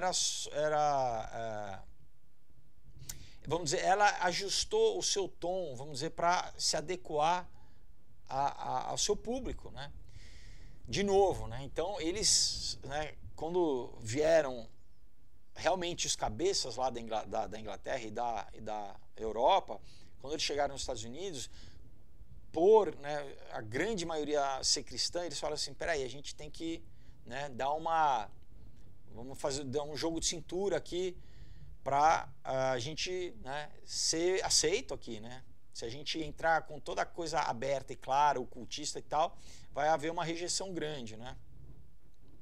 Então eu falo assim, o Adam Weishaupt, né, que era o líder no século XVIII do Illuminati, né, que é a sociedade secreta mais notória, né, de todas naquela época, ele descreveu essa filosofia adaptativa dessa forma, né? Então vou citar aqui o que ele escreveu, né? Então ele fala assim, eu criei uma explicação na qual só há vantagens, né, só há benefícios, vamos dizer assim, para convidar os cristãos, né, de todas, vamos dizer, de todos os não usa a palavra denominações aqui, né, mas de todas as denominações, né, para que, olha, presta atenção, gradualmente fossem libertando eles dos seus preconceitos religiosos, tá? E, vamos dizer, cultivando virtudes sociais neles, tá? Então ele fala assim, os meus meios foram efetivos e irresistíveis, tá? A nossa associação secreta trabalha numa forma que ninguém pode resisti-la. É a tal da história do comer pelas beiradas, né? Aquela coisa de corroer por dentro, né? É o que o Gramsci, né, 2 séculos depois, foi, vamos dizer, instituir ali, né, da tal da quinta coluna, né? de certa forma, o que a gente vive hoje na cultura, né? Você ir, vamos cozinhando, né? Aí o autor aqui do livro continua assim, então, mas o que seria esse canto da sereia, né? Que fez com que eles convencessem homens inteligentes e idealistas, né? Que eram predominantemente cristãos na América, né? Como que eles conseguiram seduzir assim, né? E aí, nas próprias palavras do Adam Weishaupt, né? Como que ele diz assim, ele fala, olha, presta atenção, fala assim, Jesus de Nazaré, o grande mestre da nossa ordem, né? Apareceu, né, num tempo onde o mundo estava em completa desordem e entre povos de todas as eras, né, e onde povos de todas as idades estavam debaixo do jugo da escravidão. Ele ensinou a eles, aos povos, né, as lições da razão, tá? Para ser mais efetivo, ele, se referindo a Jesus, se utilizou da religião. Olha o que o cara está escrevendo, pessoal. Se utilizou da religião, tá? E de uma forma esperta, vamos dizer assim, ele combinou as suas doutrinas secretas com a religião popular, na época o judaísmo, tá? Ele escondeu, né, significados preciosos, né, e vamos dizer, as consequências da sua doutrina, né, mas somente revelava alguns escolhidos. E esses escolhidos foram recebidos nessa doutrina secreta, né, que foi passado, né, até chegar a nós pela maçonaria. Então, basicamente, ele está falando que, né, primeiro, não reconhece a divindade de Jesus, que Jesus Cristo era um revolucionário, né, que tinha sido, segundo eles, né, os maçons, que ele tinha sido ensinado nos segredos, né, dos essênios, tá? Que quando ele foi para o Egito, ele foi ensinado também, né, nas sociedades secretas ali do Egito e depois pelos essênios, e que simplesmente ele utilizou, né, o pensamento religioso do povo na época para infiltrar as mensagens, né, ocultas através do que viria a se tornar o cristianismo. Olha isso, pessoal, tá? Então, para o Adam Weishaupt, segundo ele, peraí, vocês cristãos, vocês têm que entender que, na verdade, qual que é a realidade da mensagem de Jesus, né? Isso é o que o gnosticismo tem pregado também, pessoal. Desde a época da igreja primitiva, né? Eles já estavam querendo, né, criar essa mitologia aí, né? E aí o autor do livro continua. Então, essa tática, né, esperta, vamos dizer assim, foi usada para enganar a maior parte da elite da Revolução Americana, bem como maçons cristãos que se juntam à maçonaria até hoje, que acham que vão estar recebendo um ensinamento, vamos dizer, oculto de Jesus, que Jesus não revelou, né, aos outros, ao povo, aos outros discípulos, fazendo com que a maçonaria, na verdade, seja a salvação do cristianismo, tá? E prometendo liberdade e felicidade para o ser humano, tá? Mas o professor John Robson, né, que escreveu esse livro Provas de Conspiração, né, que ele era um expert sobre a maçonaria já, né, no final do século XVII, que era também contemporâneo do Adam Weishaupt, ele não foi enganado, não, ele escreveu, né, então, entre aspas, ele diz assim, a felicidade da humanidade, né, conforme o modelo de cristianismo do Adam Weishaupt, é simplesmente uma ferramenta, tá? É uma ferramenta onde os regentes desse conselho do Illuminati escarnecem, eles fazem brincadeira. Então é basicamente uma ferramenta para enganar as pessoas, né? Porque quem está na elite lá do Illuminati, eles mesmos riem a respeito disso e falam, né? Que bobagem que é isso, né? Eles só usam para, enfim, enganar as pessoas. Então ele continua assim, né? Apesar das sociedades secretas, geralmente, né, elas terem sido usadas para guiar o curso da mudança política na América colonial, a maior parte da população americana era cristã, né? Ela não era maçônica. Né? Então, de fato, né, de acordo com um acadêmico constitucional, né, o John W. Whitehead, quando a Constituição foi adotada em 1787, a população americana era mais ou menos 3 milhões e 250 mil habitantes, tá? Dos quais, pessoal, os 2 milhões eram cristãos, tá? Então, grande parte era cristã. Em 25 de abril de 1799, o doutor Jedediah Morse, tá, que era um geógrafo, tá, vamos dizer, da Revolução Americana, era o principal geógrafo, né? E o pai do Samuel Morse, que inventou, né, o telégrafo, o código Morse, o telégrafo, vamos dizer, ele explicou um pouco mais o relacionamento entre o cristianismo e, vamos dizer, a liberdade do despotismo, né, de como o cristianismo está ligado a essa questão de, vamos dizer, não estar debaixo da tirania do governo, né? Então ele fala assim, né? Vou ler aqui o que o Jedediah Morse falou. Ele fala assim, olha, pela benevolente influência do cristianismo que nós ganhamos um grau de liberdade cívica e política e de felicidade social, na qual a humanidade agora, vamos dizer, aproveita, né? Ou que a população, vamos dizer, desfruta, tá? Na proporção de que os efeitos genuínos do cristianismo, né, eles são diminuídos em qualquer nação, né, seja através de falta de fé, ou de corrupção de suas doutrinas, ou da negligência das suas instituições, nessa mesma proporção, as pessoas dessa nação, elas irão, vamos dizer, perder bênçãos, né, elas irão retroceder nas bênçãos da liberdade genuína, tá? E vão se aproximar das misérias do completo despotismo. Então, basicamente, né, o que ele está falando é o seguinte, né?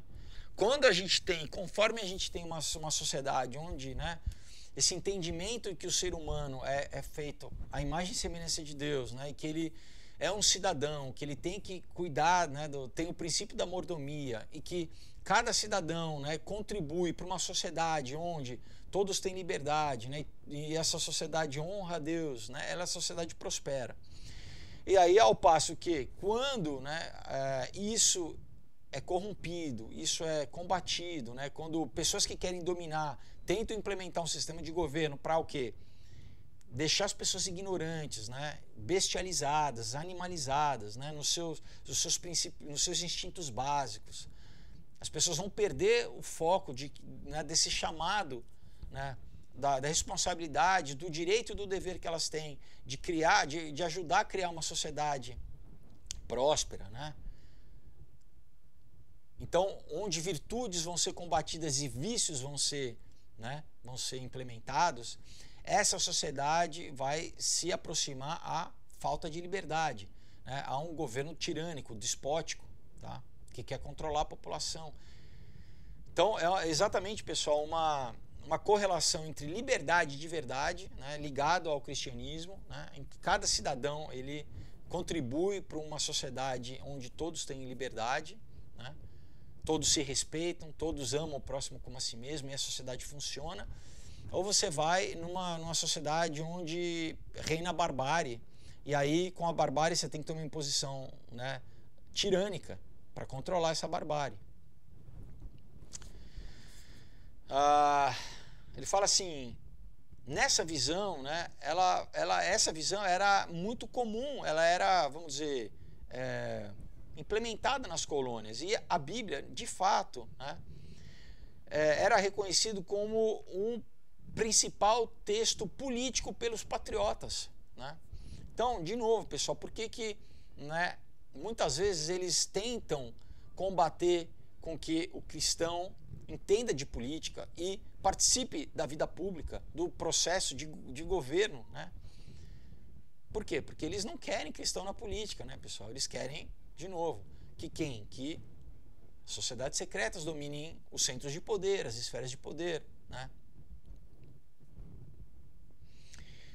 Então, em 1777, né, o Congresso Continental dirigiu o Comitê do Comércio para importar 20 mil cópias da Bíblia.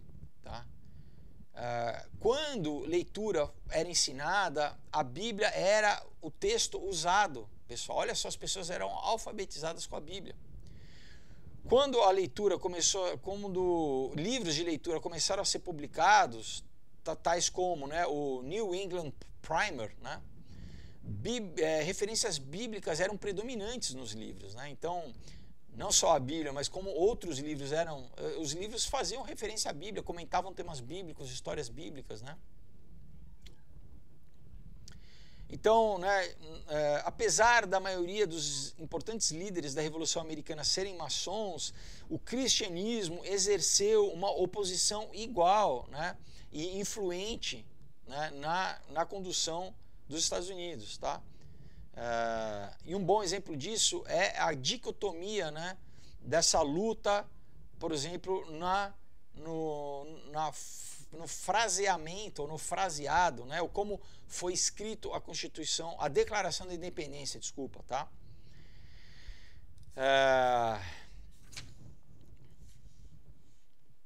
Então, né, essa é uma importância, uma batalha importante exatamente na composição, né, da Declaração da Independência Americana. Aconteceu, vamos dizer, na frase do Thomas Jefferson, assim, vida, liberdade, né, o direito à vida, liberdade e a busca da felicidade, né, pursuit of happiness, né, a busca da felicidade, que isso seria um direito de cada cidadão, né. Daí aqui o autor fala assim, né, poucos hoje entendem que isso foi uma manipulação sutil vamos dizer, de um lema da colônia americana, né. Porque nas colônias americanas o lema era o seguinte, era vida, liberdade e prosperidade. Tá?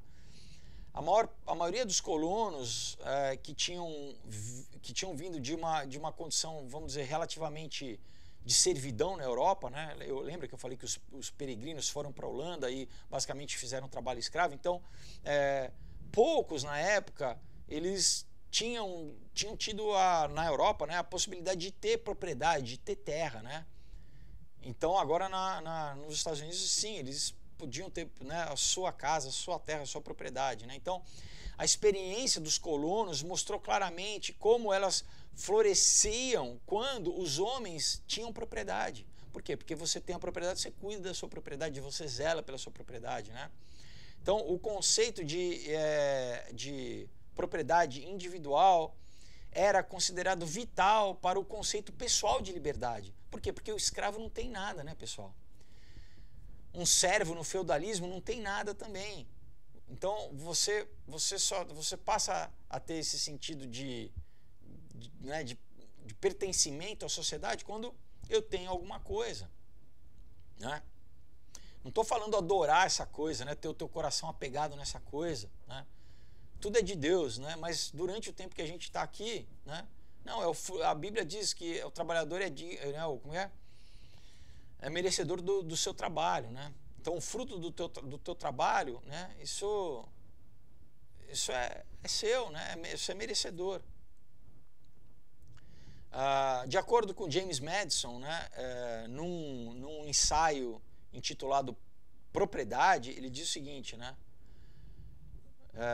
Em uma palavra, se a um homem é dito que ele tem direito à sua propriedade, ele, da mesma forma, de uma forma igual, é dito que ele tem propriedade dos seus direitos, vamos dizer assim.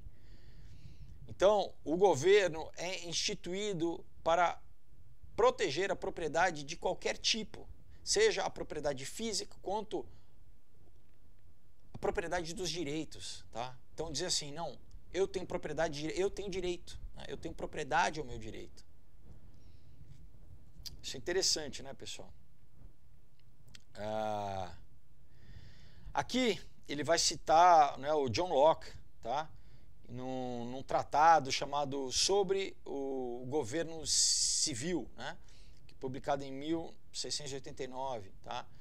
E o John Locke ele fala, né, sobre essa questão das vidas, das liberdades e do Estado, né?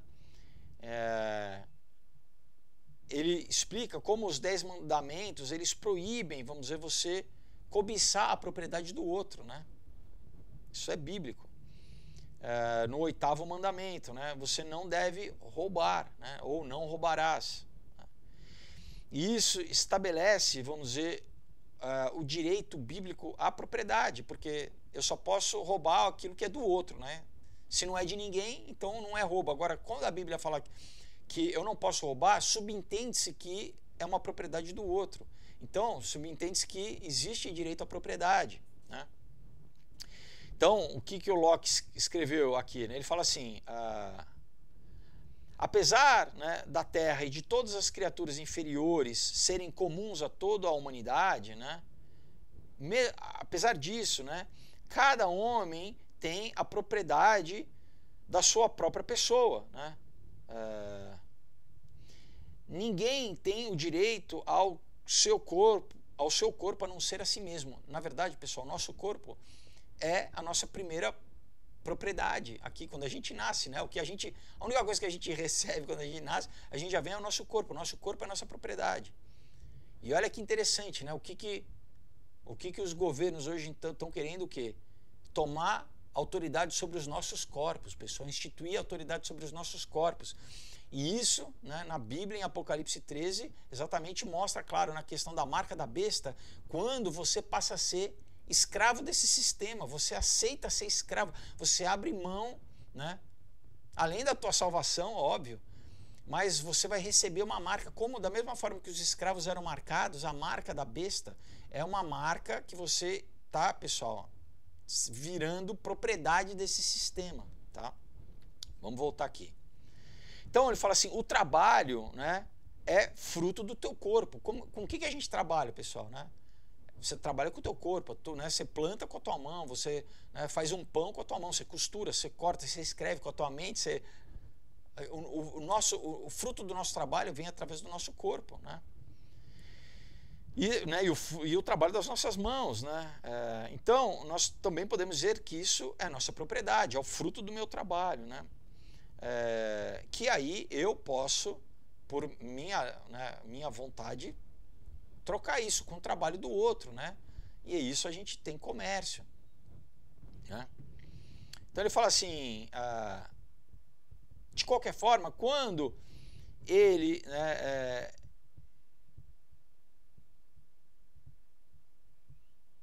quando ele tira do Estado, vamos dizer, né,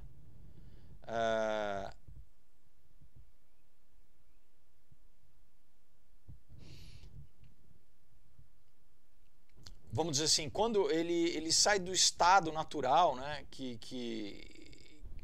né, e vamos dizer, quando ele pega as coisas da natureza, tá, e ele trabalha as coisas da natureza, né, com o seu trabalho, tá, quando ele mistura, vamos dizer assim, vou reformular aqui, quando o homem pega as coisas da natureza e quando ele pega essa coisa da natureza, ele mistura com o seu trabalho, tá?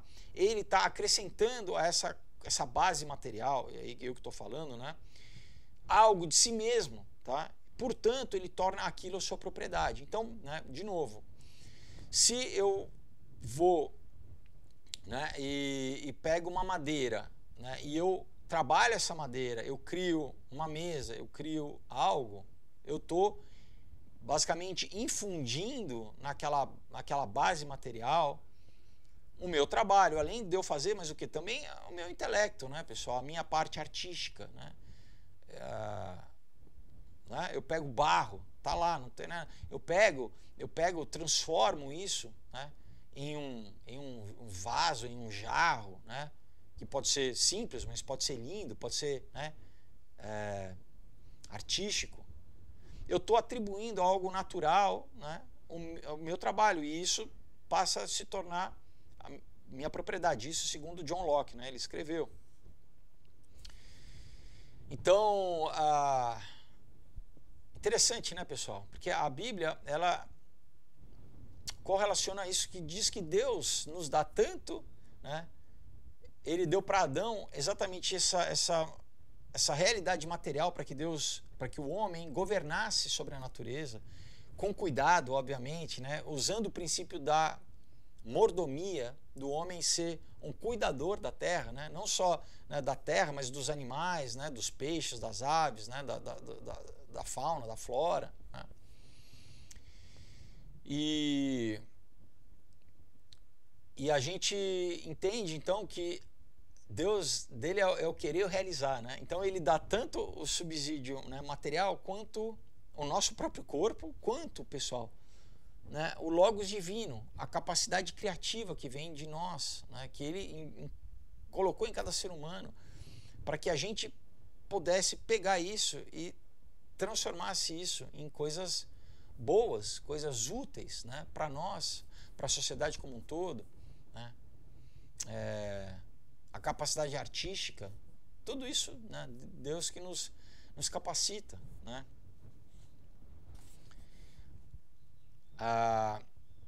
Bom, agora ele vai entrar aqui na questão do simbolismo do grande selo dos Estados Unidos, né?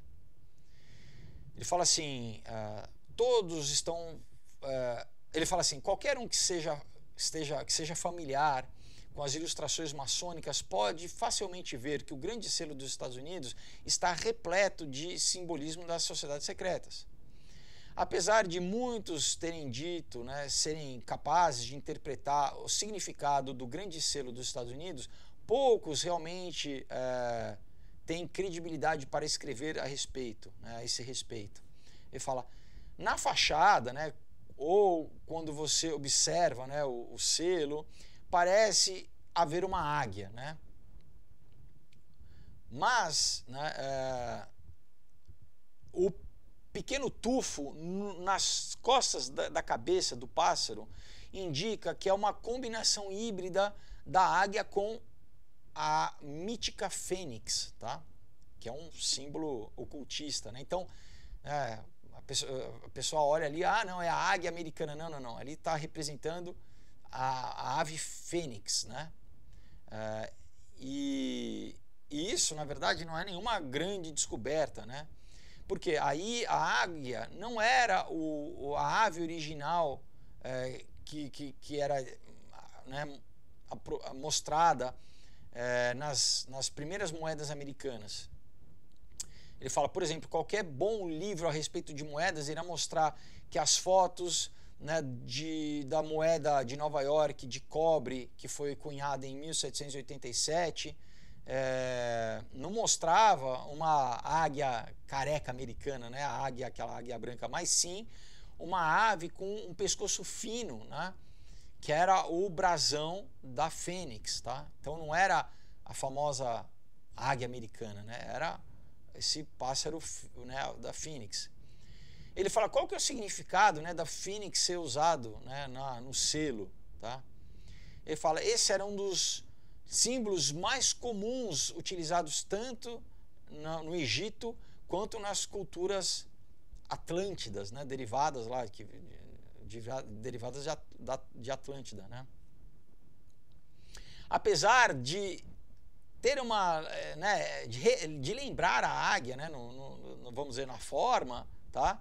Existem diferenças distintas entre a fênix e a águia, né? Então, de acordo com a lenda, né, o corpo da fênix era coberto por penas púrpuras brilhantes, e que essas penas, né, e tanto o seu rabo também era alternadamente azul e vermelho. Olha que interessante, porque as cores azul e vermelho, né? Se você junta azul e vermelho, dá púrpura. E púrpura é conhecido como a cor também da realeza, da nobreza, né? O tal do sangue azul, na verdade, é esse sangue meio que púrpura, né? Então, né, ao redor desse pescoço comprido, né, você tinha um anel, né, um círculo dourado, né, uma plumagem dourada, né?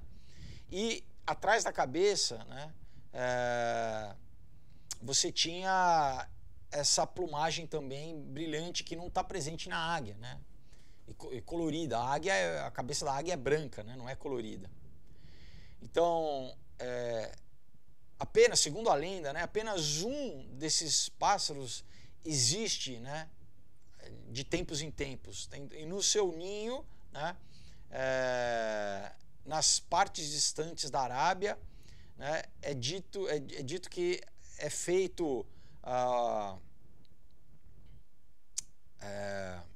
mirra, tá? Então, segundo a lenda, né, pessoal, isso aqui é a lenda do pássaro, né? Quando, no final dos seus 500 anos de vida, como se, né, a cada 500 anos esse pássaro vivesse, quando está chegando no final, né, o corpo dele se abre, ele queima e ele ressurge das cinzas, tá? Então, por essa razão, né, ele é considerado que as sociedades secretas representam, ela é usada, a fênix, essa imagem, como a representação da imortalidade e da ressurreição, tá? Para eles, a fênix, ela representa quando o iniciado na sociedade secreta, ele nasce de novo, tá? Por quê? Porque eles têm rituais, da mesma forma como a Bíblia diz que, né, a gente tem que nascer de novo do Espírito Santo de Deus, né? Jesus fala, né, para Nicodemos, você tem que nascer de novo. Nas sociedades secretas, você também tem que ter um novo nascimento, só que não é o nascimento do Espírito Santo, né? Então, essa ave, para eles, significa exatamente esse renascimento. Claro, né, que isso, ele fala que é uma, vamos dizer, é uma imitação, né, uma fraude, uma imitação do renascimento espiritual cristão, né? Ele fala, mas, vamos dizer, né, serve como sendo também o símbolo do renascimento de Atlântida, da cultura do Atlântida, desse nova ordem mundial na América. Por isso, pessoal, que tem também uma capa da revista The Economist, eu não lembro se é de 2009, que exatamente é o que? É uma moeda com a fênix, tá? Que é o quê? É o renascimento da nova ordem mundial, tá?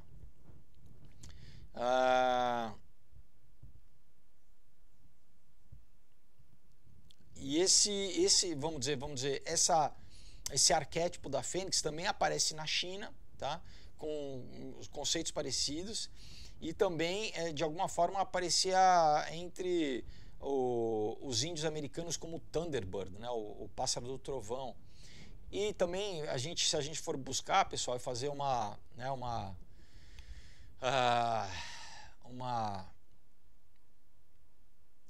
teologia comparada, vamos dizer assim, né, do mundo simbólico, em várias culturas também tem essa referência desse pássaro, né, que ressurge, né?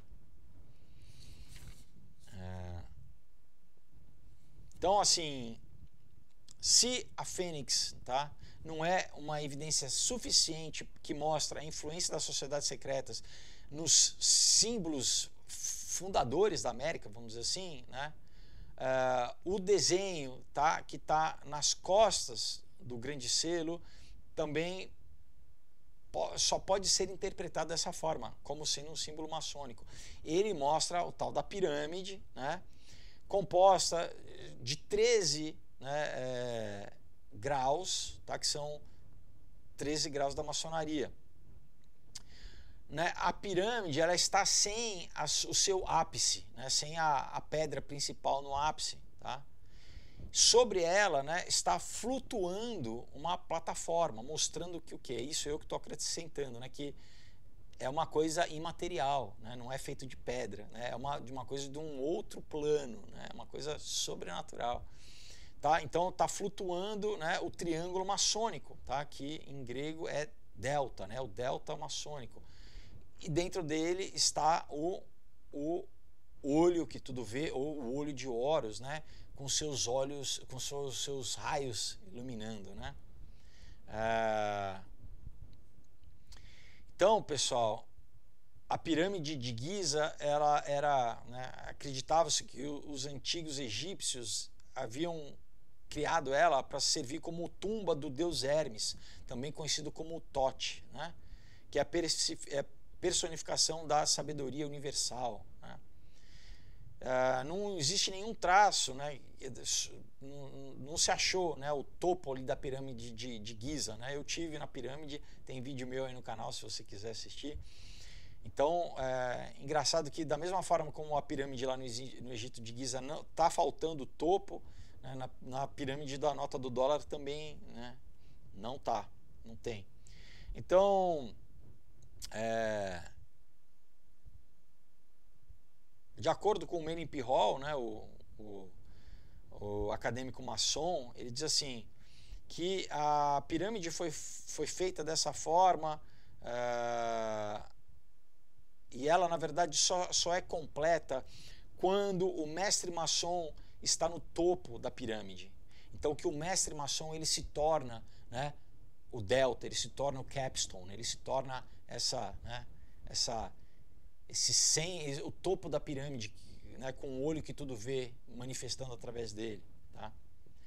Então, no livro do Menem Hall, né, as chaves secretas da maçonaria, quando o mestre maçom é visto performando rituais, né, no topo dessa pirâmide, né, aí sim que se pode ver, né, o topo da pirâmide. E ele comenta esse simbolismo dizendo assim: o mestre maçom ele se torna o ápice do templo universal, né? Quando ele está em pé sozinho no pináculo do templo, olha só como a Bíblia fala, né, do pináculo do templo, né? Então, uma pedra tem que ser colocada, né? Mas ela não pode ser achada. Ela está, vamos dizer, escondida, tá? Essa pedra. Então, em oração, ele se ajoelha pedindo para que os poderes o ajudem na busca, né, nessa busca. Quando a luz do sol brilha sobre ele e o banha com o seu esplendor celestial, de repente uma voz fala dos céus dizendo: o templo agora está terminado e é o meu fiel mestre que é encontrado como a pedra que faltava. Pessoal, o que a Bíblia diz? Fala que Jesus era a pedra que os construtores rejeitaram, que ele é a pedra de esquina, né? Que Jesus, pessoal, é a rocha verdadeira, né? Não o mestre maçom, né? Quando ele recebe a iluminação, na verdade é do sol oculto, né? Não é do sol natural, mas de Lúcifer, que aí sim, né, o templo está completo, né? Então, né, o autor aqui fala assim: é no topo dessa pirâmide, sem a pedra, sem o capstone, né, que a essência da maçonaria é revelada de uma vez por todas, né? A maçonaria acredita que cada maçom é esse link entre a terra e o céu, né? Ou um intercessor, tá entre o céu e a terra, que na verdade está se colocando no lugar de Jesus, porque, pessoal, Jesus que desceu do céu para a terra e depois, né, ninguém, lembra quando fala, ninguém é capaz de descer, só ele que pode descer e subir. Ele que é o nosso intercessor perante o Pai, ele que restaurou o caminho, ele é o caminho, a verdade e a vida. Nenhum homem é, a não ser Jesus, que é Deus encarnado, que é o Verbo encarnado. Então, né, eles acreditam, né, segundo o Menem Hall, fala assim, que o mestre maçom ele incorpora o poder da mente humana, né, que é o link que conecta e prende os céus e a terra juntos em uma cadeia interminável, segundo o Menem Hall. Ele se transforma no porta-voz do mais alto, não fala Deus, né, do mais alto. Ele está entre, né, a luz brilhante do mundo, que na verdade é esse sol oculto, que é Lúcifer, né? Então, através dele, do mestre maçom, olha o que ele fala aqui, passa Hidra, a grande serpente, e da sua boca jorra aos homens a luz de Deus, da boca do mestre maçom. Olha isso, pessoal, ele fala que através do mestre maçom passa quem? Hidra, a grande serpente. Ele fala, e o seu símbolo é o sol nascente, iluminando o imortal leste. Né? Enfim, tem toda uma questão oculta aqui, da posicionamento do templo e tal, mas enfim. Olha isso, pessoal, vocês estão prestando atenção? Então, o homem se torna a voz de Deus, ou se torna Deus, eu tenho o tal da apoteose, né? E não deixa, não esconde nada, que passa por dentro do homem a grande serpente, né? E brilha a luz, né? Flamejante desse sol, né? Que na verdade é o sol oculto, é a luz de Lúcifer. Né? Bom, pessoal, vamos encerrar nosso vídeo hoje, né? Eu acho que a gente já avançou bastante também. Tá ficando cada vez mais claro para vocês, né? Deixa eu pegar onde eu botei meu marcador aqui. Espera aí, deixa eu só marcar a página. Espero que, né, cada vez fique mais claro para vocês, pessoal. Que sim, da mesma forma que a gente tem, né, e a gente sempre teve, né, pessoas que temem a Deus, né, os remanescentes, que não dobraram o seu joelho a Baal, né, como Deus falou para Elias, né, quando Elias estava deprimido. Ao longo da história, claro, né, Deus sempre, né, Deus controla a história, pessoal, e tem a sua igreja, né. Agora, o opositor tem também os seus servos, né. Tem as pessoas que seguem, né, o inimigo das nossas almas, que acham que estão, né, que vão, se eles entregarem sua alma, né, elas caem no conto do vigário, né, elas caem no conto do inimigo, acham que vão ser, né, vão ter a imortalidade, né, quando na verdade elas são escravas, né, e vão para a morte eterna, né. Então, se você ouvindo esse vídeo caiu a ficha, você fala, eu preciso me reconciliar com Deus, eu preciso pedir perdão. A única coisa, pessoal, é você reconhecer a tua necessidade de pedir perdão. É de graça. O que Jesus fez na cruz foi de graça, foi por amor. Você não consegue comprar, você não consegue pagar, você não consegue fazer nada, né, para conseguir a vida eterna. A não ser crer. É só crer, né? Crer e, obviamente, se arrepender, né, dos teus pecados. Porque Deus é justo. Ele, né, na justiça dele, exatamente disso. Ele falou, bom, como eu sou justo, né, e, né, o homem é pecador, o homem, né, o castigo do homem vai ser a morte, porque ele está se desconectando de mim. Eu, por amor, eu vou lá na terra como homem, vou morrer no lugar do homem, né, de cada ser humano que ouvir minha voz e abrir o coração, eu vou habitar nele, eu vou perdoar os seus pecados. Né? Então, se você entende hoje que você precisa receber esse perdão de Deus, né, precisa fazer as pazes com Deus, se reconciliar com Deus e se abrir para receber o Espírito Santo em você, para que você, a partir de hoje, consiga viver uma vida que, né, que você não vai estar escravizado pelo pecado, por vícios, né, por depressão, por tudo isso. É simples, é através de uma oração. Então eu vou te convidar a orar comigo, tá? Coloca a mão no seu coração.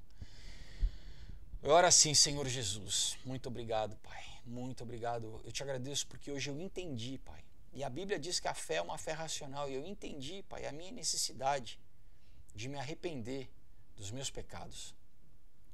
Eu peço a Ti perdão, Deus, eu peço a Ti perdão, Jesus, pelos anos da minha vida que eu vivi distante de Ti, buscando coisas aqui, Pai, terrenas, coisas que me levavam à destruição, coisas que me magoavam, me feriam aos outros também. Eu peço a Ti perdão todas as vezes que eu me deixei levar pelo mal na minha vida, eu me deixei ser usado pelo mal. Eu peço a Ti perdão, Senhor. Eu me arrependo, Senhor, de ter sido um veículo das trevas, Pai. Mesmo inconscientemente, eu peço a Ti perdão.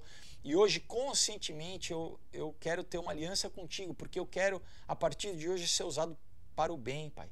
para o teu reino aqui na terra, para ser, Pai, um canal do teu amor, Jesus, de falar a tua palavra, Pai. Eu quero ser transformado, eu quero ter a minha mente transformada, minhas emoções, os meus sentimentos transformados, as minhas feridas curadas por Ti, pelo Teu Espírito Santo. Te louvo, Jesus, eu te confesso como meu único e suficiente Senhor e Salvador, Jesus Cristo. Só Tu pode me salvar, porque Tu pagaste o preço na cruz do Calvário. Eu te louvo, Jesus, pela Tua obra de salvação na minha vida. Eu convido o Teu Espírito Santo para vir habitar em mim, para fazer morada, para que eu seja o Teu templo aqui na terra, Senhor. Um templo vivo, Pai. Eu peço para que a Tua luz brilhe através de mim, Senhor, que eu seja sal da terra e luz do mundo. Me use para falar do Teu amor, Pai, da Tua graça, Senhor, para pessoas que precisam também, que estão morrendo, Pai. Obrigado pela vida eterna, Pai, porque hoje Tu me dás certeza da minha salvação, Pai.